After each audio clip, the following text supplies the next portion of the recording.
This episode of the KrakCast is brought to you by our friends at BigDoor24.pl. It's a new service that not only matches expats with local property experts who speak their language, but it gives you cash-back discounts on successful credit applications. So go to BigDoor24.pl, that's BigDoor24.pl. Find out all the information you need to get the mortgage you want. Again, BigDoor24.pl. Make sure you use the special promo code KrakCast to get a great cashback offer. And now, on with the show.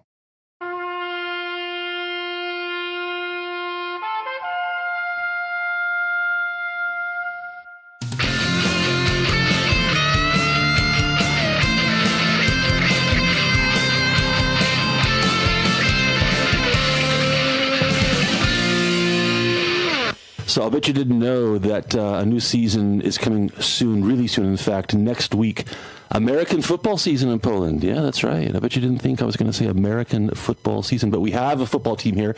We have a league here, and we're very lucky to welcome two players from our team, Krakow Kings, here in the studio to talk about what it's like to be on the team, the American football scene here in Poland, and things related to that. Let's start with Robin Folkmar. Robin, welcome to the show. Thanks for having me, John. Now, Robin, you're originally you're from Germany, right? That's correct. Now, as a German, aren't you supposed to be more interested in the other kind of football? Back in Germany when I was a child, of course, I tried to play some soccer. I prefer that term, actually. And then I played some basketball. And I enjoyed that time, honestly. But at one point, I became interested in American football, and I went to the practice, and from that on, it caught me, and I'm still doing it. You just saw it on television or something, or what? Actually, I was working in a gas station, and one guy came in and put a poster of the team in the window, and he asked me for my permission, and then I said, okay, you know what, you can hang it there, and next Wednesday I will be on your practice. And it was back then when I was 16, so it's almost half of my life. I'm turning 30 this year, playing football, and that's, after all, also what brought me here to Poland. I never guessed there was a gas station connection to your involvement in football. That's a good one. And just tell us quickly, how did you make the journey from Germany to here in Poland? It's not such a short story, honestly, of course. Can you give us the short version? Yeah, I'll give you the short version. So, as for some of the foreigners coming from Western Europe, it started with a Polish girl, of course. I knew it. Always a Polish girl. Okay. I think you can skip the rest of the story, Robin. I think we all know what happened after that. Okay, so a Polish girl brought you to Poland. Is it fair just to leave it at that? I would like to add one thing, because actually, first, it was the girl that brought me here, but then I went back to Germany. I was here for half a year, played for the Kings. We won the championship. Everything was really amazing. Then went back to Germany. Relationship was over at one point. Oops. I finished my studies. And then I was thinking what to do. And I had written some kind of goodbye letter here to my friends on Facebook in our Kings group that I will not be coming back to Poland, because that was originally planned like this. And then I turned off my phone, a little bit sad about this. And I turned it back on in the evening, and I had like 20 messages from a lot of guys from the team. Yeah, why don't you come back? We will find you a new girlfriend. We will find you a job. We will find you a flat and everything. So I thought, okay, there's not really anything that keeps me in Germany apart from my friends and so on, but I didn't have a relationship, I didn't have a job there, so I said, okay, Krakow also offers some good possibilities for German native speakers. Sure. And I'm back since the beginning of 2017, and I really don't regret it. So it's not an exaggeration to say that American football really influenced the direction of your life. Let's get serious and philosophical here, Robin, isn't it true? That's true. Yeah, it is true. It's not only that it brought me here, but it also that it fills a major part of my life. Like, first of all, when somebody asked me, I would identify myself as an American football player and maybe not as a guy who has a master's degree in history or working in a corporation or something. I feel like football is really filling a big part of my life, and it's one of the parts of my life that I'm really not willing to give up on. Before we dive deeper into your involvement with the Krakow Kings and just, your life as a football player generally, let's set the stage for people who might be listening, who are surprised, maybe more than surprised, to learn that we even have an American football team and there's a Polish league here, because a lot of people, and I know this from my experience too, talking about sports, a lot of people think that American football is essentially unknown in Europe and essentially unknown in Poland. But in fact, that is not the case. It's not a huge fan base. Obviously, it's not hundreds of millions of people, but there is a very active, very intense, and very dedicated fan base for American football here, isn't there? Yeah, that's absolutely correct. And it's not only the fan base. We have also a very dedicated players, coaches here, the staff, everything that goes on around the games. After all, now it's the fastest growing sport in Poland. And when you count all the junior teams, some female teams also, and so on, we have around 100 clubs here, or 100 teams, a few less clubs, of course, then. Because our team, for example, we have a juniors team, we have a B team, we have the A team that's playing now in the highest league here in Poland. So how many people is that altogether in terms of the players and staff and everybody? How many people are associated with the Krakow Kings in some way? Oh, that's definitely over 100. Over because 100, you have, yeah. On the team roster, you have usually around 40, 50 people, players. And then you have the staff, people helping at the game, medical staff, very good one here, I'm happy to say that. Coaches. You need them a lot, don't you, the medical staff? Yeah. Yeah, that's true. You know, this reminds me, I think it was 2009, 2010, maybe, about 10 years ago, I went to London for the, what's it called? The NFL has a game in the London, there's a special name for it, I forgot. Anyway, that year, my team from Tampa, back in Florida, the Tampa Bay Buccaneers, they were playing in London, and I went for the game. And it was at Wembley. Absolutely amazing experience, incredible stadium, incredible atmosphere. And on the way there, I was on the tube, as they say, and it was jam-packed. I mean, hundreds and hundreds of people from all over Europe. And I could hear, from their accents and their language, I could tell they were from all over the place. But a lot of Dutch people, a lot of Germans, French, Spanish, Italians, everybody wearing their NFL jerseys. And when we got to the stadium, as everybody kind of came together, all the flows from the different directions in the city, tens of thousands of people, again, wearing these NFL jerseys. I'd never seen anything like it. The atmosphere was at least as good as you would find in any American NFL city on a Sunday. And that was when it really opened my eyes to just how big the fan base is. That wasn't a question for you. It was just an observation. I don't know if you want to add anything to that or not. But okay, let's come back to you and the Kings. What position do you play with the Kings? Back in Germany, I used to play wide receiver, tight end. And since I got a little bit older and a bit heavier, I switched to the defensive side of the ball. So now I'm a defensive line player, mostly defensive end. So you're down in what we call the trenches. You're doing the really tough physical one-on-one or sometimes one-on-two work, trying to get to the quarterback, trying to get to the ball carrier. Yes. Tell us some of the unique physical challenges that you experience as a defensive lineman. I think for us, it's really the struggle is that you have to react in a millisecond and you have to read your opponent very well. So while in other positions you can observe a little bit longer what's going on, how the play develops, on the D-line, the play starts and you instantly crash into your opponent. So the D-line, he's using the lingo. That's defensive line, the D-line. I like it. Yeah. So you got to make split decisions. Which way is he going? What do I have to do? Which technique to use? So how to read the play. So there's there's a very strong mental aspect to your position, yeah. Yeah, that's true. But I think that counts for football in general. It's really, I think, a mental aspect is probably the most important aspect of the game. Who's going to be more successful on the defensive line? The smaller guy who's smarter, or the bigger guy who's maybe not so smart? I think it will be the smaller guy because he's probably also a bit quicker.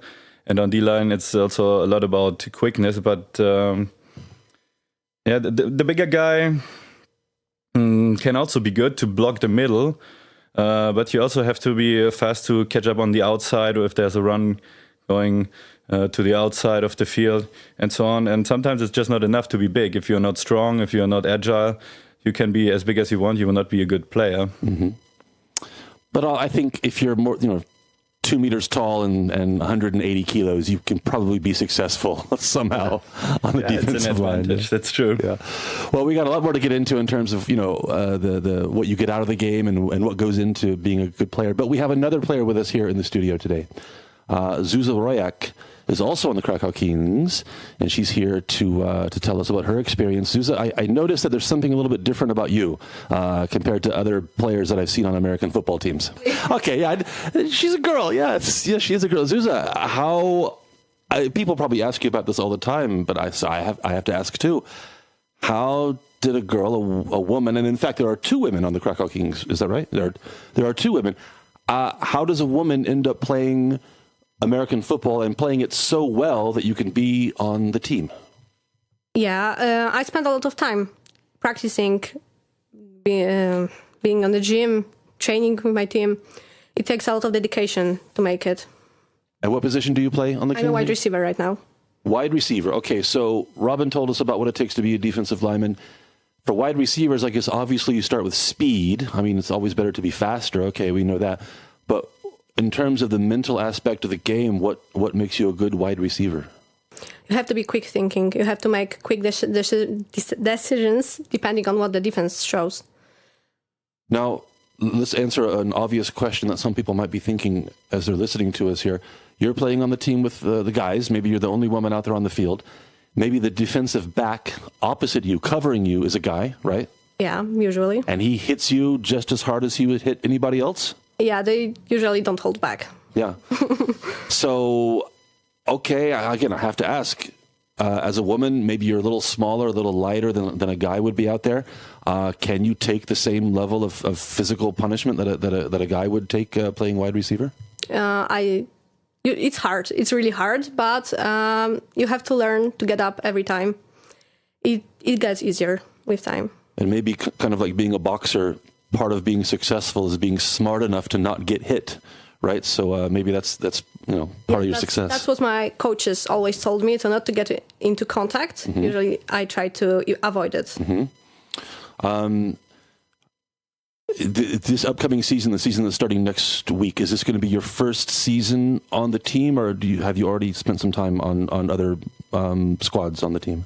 Actually, I'm not on the same team as Robin, so I start my season a little bit later. I think it will be June.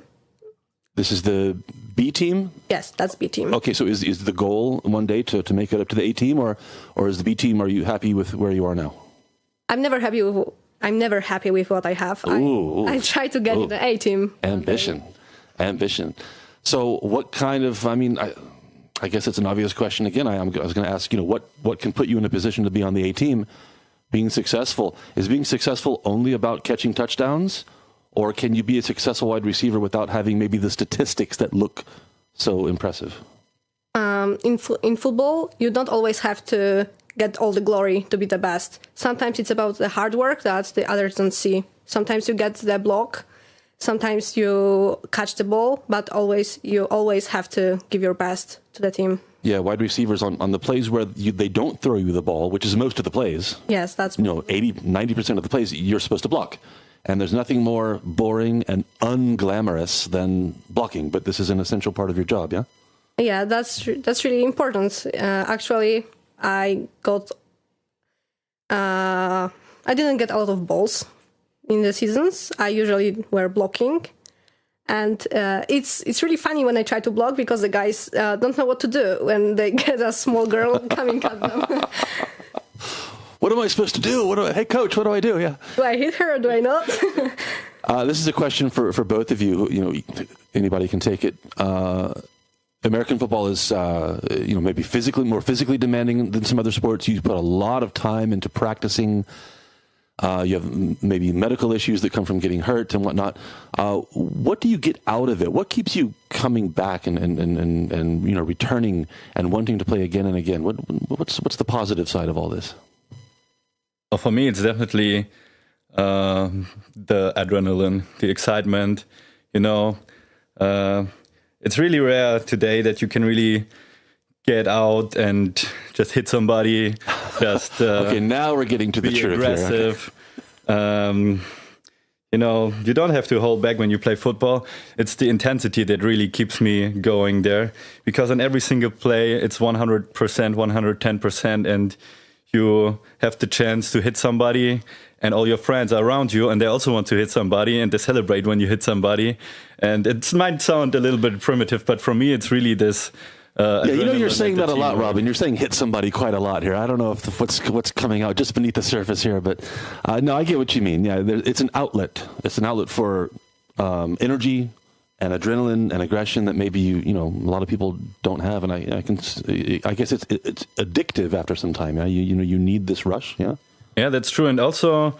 As I said before, I played soccer, I played basketball, and I honestly, half of the teams, of the guys on those teams, I really didn't like. But it's amazing for me. And you couldn't hit them, so. Yeah, that's also true. But I came to play football, and out of 50 guys, you have maybe 2 or 3 that you don't like that much. But I never had that like I had in soccer, that I didn't like half of the players. I found amazing friends in football here and in Germany, and. This is how we stick together, how we go through the hard times together, and so on. It's really outstanding for me, and it's such a great experience to have these guys around. And this is really, I think a lot of people don't really see that. They just see a bunch of guys messing each other up on the field, basically. But I think that this how the players stick together is much stronger than in other sports in American football. Zsuzsa, as a wide receiver, you don't get to hit people as often as Robin does. What keeps you interested in coming back and trying to get better? I think it's a team spirit. I just love the feeling when everyone is supporting each other. We're basically a family right there. We know that sometimes my health depends on the guy who is next to me, and I love that. I love that we have each other's backs. The sense of team identity and having your brothers and I guess sisters. What are you one of the guys on the team, Zsuzsa? How does that work with 2 women on the team? Usually, guys just treat us as other guys, which is probably what you want, I think. Yeah, that's what we want. We don't want to be treated differently just because we're girls. Robin, you mentioned hitting people and whatnot, and I've been to several Kings games. I went to a couple last year, and you are hitting each other. There's some serious tackling going on and pushing and shoving, and the intensity can get to you sometimes, and maybe you can go over the line. But when the game is over, at least in the games that I saw, when the game is over, there are handshakes, there's respect, there's this kind of that's what I saw anyway. Mentally, how do you make somebody your total enemy for 60 minutes? And then when the game is over, it's, hey, well done, good luck, and see you next time. I think for me, it's mostly just thinking in my head, okay, this person actually wants to start a fight with me, actually decided himself or herself to step up and play on the field. So these players, they know what's coming. And for me, it's when you step on the field, you just click in another mentality, and then you focus only on football. You forget everything else. And then when it's over, you relax, you go eat a burger with your friends or even with the players from the other teams, and you do it again next weekend. So if a guy on the other team gets a really good hit on you, you don't take it personally. It's just part of the game, and then after it's over, it's over.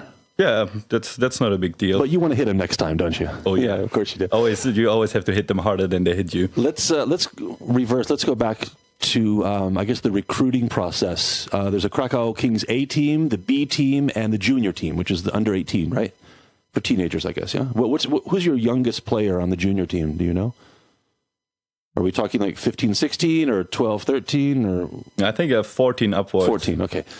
So what can you tell us about the process for kind of bringing people into the community, people who are maybe not interested in American football, but somehow, like they meet somebody at a gas station, for example, somehow they get kind of interested. And how do the Kings as an organization kind of bring younger talent, younger people in and get them interested in playing football? I think it's a lot about that players who already play are reaching out to their friends, asking their friends to come to the practices and so on. But we're also doing a lot of work to interact with young people. Like when there are some events, we are helping there. For example, we were supporting the marathon runners, so we were in the zone behind the finish line to to pick up the runners. And of course, there are always some kids around that are interested. So we are bringing pads and balls and show them do some small games with them and so on. So you have to start really early to make people interested in football, especially in countries where soccer and basketball and so on are so dominant as they are here. Yeah, so what do you say to a kid, let's say he's 14, 15, maybe he's kind of interested, maybe he has the physical tools that would make him successful, but he says, I've never watched, I have no idea how it works, I don't know the rules, I don't know how to play this game. What do you say to somebody like that? I say just come on and try it. If you want to try something completely new, which is super exciting, come to the practice and see if you like it. And usually they do. Of course, it takes a lot of work and not everybody is willing to put this work in. But if you really put this work in, then it definitely pays off. Zuza, have you ever had this conversation with somebody about, maybe they're interested, maybe not, and, you're in a position to try to encourage them or, get them to try it? Yes, actually, a few of my friends wanted to get to the Kings. And I told them that just come, just try. Maybe you'll just click. And if you don't, we can teach you all the rules. That's not really as hard as it seems. So as I said, the season starts next week. There are 8 games in the regular season. Is that right? That should be about right. It's usually 8 to 10 games in the regular season, plus a wildcard game, a semi-final, and the final then. Okay, so potentially over the course of the whole season, if you go all the way, you could play 11, 12 games with playoffs and everything, yeah? Yeah. So give us an idea of what comes before that. I mean, the work and the practice and the time you put in to getting ready for these games. So let's say you have a game on, most of your games are on Saturdays or Sundays? It's now shifted more to Saturdays. It was Saturdays. Usually more Sundays, but now it's more Saturdays. So take us through the schedule of, obviously you don't play in the winter. I don't know what you do in the winter, if you totally shut down or what. But when do you start practicing? When do you start putting the team together? And when do you start getting in game shape? So usually after the season is over, we have 2 months, so like a summer break. And then we start back in October or November.